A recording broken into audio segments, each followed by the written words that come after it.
For decades, the British dream was a simple equation. Work hard, save 10%, and buy the semi-detached house at the end of a quiet street. It was a formula your parents trusted, and for a long time, it genuinely worked. But in 2026, that equation has fundamentally broken. The numbers that held it together have come apart. Today, we are stripping away the property porn, the glossy listings, the dreamy kitchen islands, the presenters cooing over the original fireplace, and we are looking at the cold, hard numbers of what it actually costs to put a roof over your head. No fantasy, no spin, just the honest maths. And I promise you, by the end of this, you will never look at a for sale sign the same way again. Let us start at the front door, because most people get the very first number wrong. They assume the barrier is the deposit. On a £300,000 home, a 5% deposit is £15,000. That alone takes most people years to scrape together. But the deposit is only the opening move.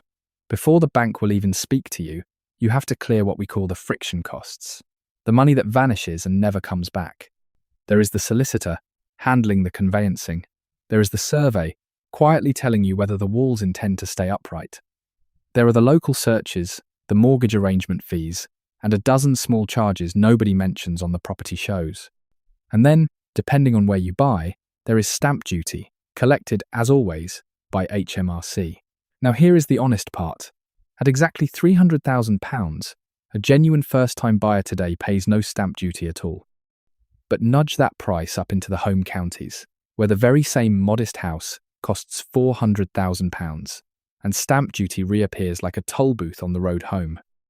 Add every one of these together, and you need close to £20,000 in cash, real, saved, after-tax cash, just to reach the starting line, not to own anything, just to be allowed to begin. Now let us say you have done it. You have the deposit, you have the fees, you are standing at the starting line at last. This is where you meet the wall. A UK lender will generally let you borrow 4.5 times your gross income. That figure is your borrowing ceiling, and it is far more rigid than most people realise. So imagine you and your partner are doing well, a combined £70,000 a year. 4.5 times £70,000 gives you a ceiling of £315,000. That sounds enormous, until you look at the map. Across much of the southeast and the home counties, £315,000 does not buy the family home with the garden and the good school. It buys the compromise, the smaller flat, the longer commute, the we will extend it later, somehow. Because here is the number that breaks the equation entirely. The average UK home now costs roughly 8.8 times the median individual salary. Read that again slowly. Not 4.5, 8.8. The ceiling the bank sets and the price the market demands are no longer in the same conversation. They are in two different worlds. Saving for a home in Britain today is like trying to clear a high jump bar, except someone keeps raising that bar by 2 inches every single time you run toward it. You train, you get faster, you earn a raise. And just as you gather the speed to jump, the HMRC shears come out and prune your momentum. Because those frozen tax thresholds mean more of every pay rise is quietly clipped away before it ever reaches your pocket. This is fiscal drag, and it is silent, and it is relentless. So you sprint harder, and the bar climbs higher, and the gap between your feet and the crossbar somehow never closes. This is the trap that no budgeting video, no cutback on coffee lecture can ever fix. Because the problem was never your discipline. The problem is the geometry of the jump itself.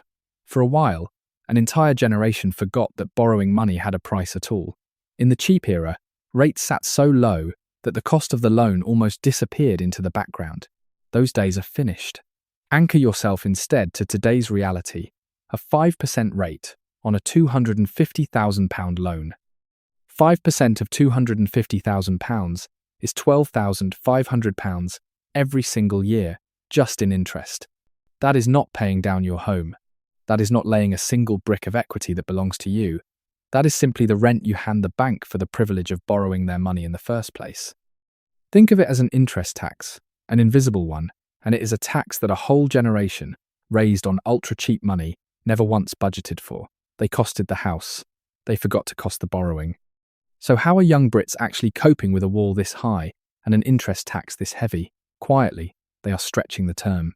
The 25-year mortgage, The standard your parents lived by is being replaced by the 35, and increasingly, the 40-year mortgage. On paper, it works like magic. Spread the debt over more years, and the monthly payment shrinks to something you can just about breathe under. But step closer, and the magic reveals itself as a mirage. Stretching the term does not make the house 1 penny cheaper. It makes it dramatically more expensive across your lifetime, and it means you are not truly affording the home at all. You are leasing your entire working life to it. Take out a 40-year mortgage in your early 30s, and you will still be posting payments on your very first starter home while your own children are packing their bags for university. Here is what that arrangement actually feels like to live inside. Carrying a high-leverage mortgage at 5% is like living at the very top of a mountain. Technically, you have made it. You have the address, the keys, the view everyone envies. But the financial air up there is dangerously thin. Every month the mortgage takes its share first, and there is almost no oxygen left over afterwards. No spare breath for holidays, for hobbies, for the simple freedom to say yes to your children when they ask for something. You can survive at that altitude, but you cannot thrive there. And this is the real danger of thin air. You have no reserves. One market storm, a rate rise at renewal, a redundancy, an illness, a relationship that ends, and suddenly you are gasping, with nothing at all in the tank to carry you through.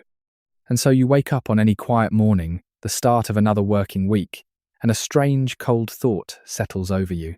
You look around at the home you supposedly own, and you slowly realize that you do not really own it. The bank owns it. You are simply the caretaker of the bank's asset, the one who mends the roof, pays the tax, and keeps the whole thing in good order, while the true owner sits quietly on the loan agreement and collects the interest every month, rain or shine. Ownership, it turns out, was never really written into the deeds. It was always written into the maths. And even that picture is far too generous, because we still have not counted the siphons. Simply existing in a modest UK home now carries its own standing charge, a subscription fee for the privilege of staying put. Begin with council tax, which across many areas now runs to around £200 a month, entirely on its own. Add buildings and contents insurance. Add the upkeep and repairs that no landlord will ever cover for you again. Together, before you have flicked a single light switch or run a single tap, simply existing in your own home can cost you close to £400 a month.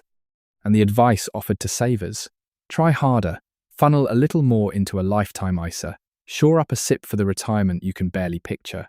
But no ISA and no SIP can compound quickly enough to outrun a high jump bar that keeps rising by 2 inches with every lap you run.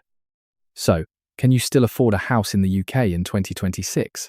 Here is the genuinely honest answer. Affordability in Britain is no longer the question your parents once asked. Their question was, can I get the loan? Your question is far heavier. Can I keep my life? Because a mortgage you can technically service, but that leaves you with thin air, frozen thresholds, and no vitality at the end of every month, is not a foundation at all. It is a cage built for your income. True wealth was never 4 walls wrapped around a crippling repayment. True wealth is a home that gives your dreams a solid place to stand, not one that quietly swallows every dream you had left. So do the honest maths before you jump. And whatever you finally decide, make certain the numbers leave you room to breathe. If you learned something from this video, like and hit subscribe. See you in the next one.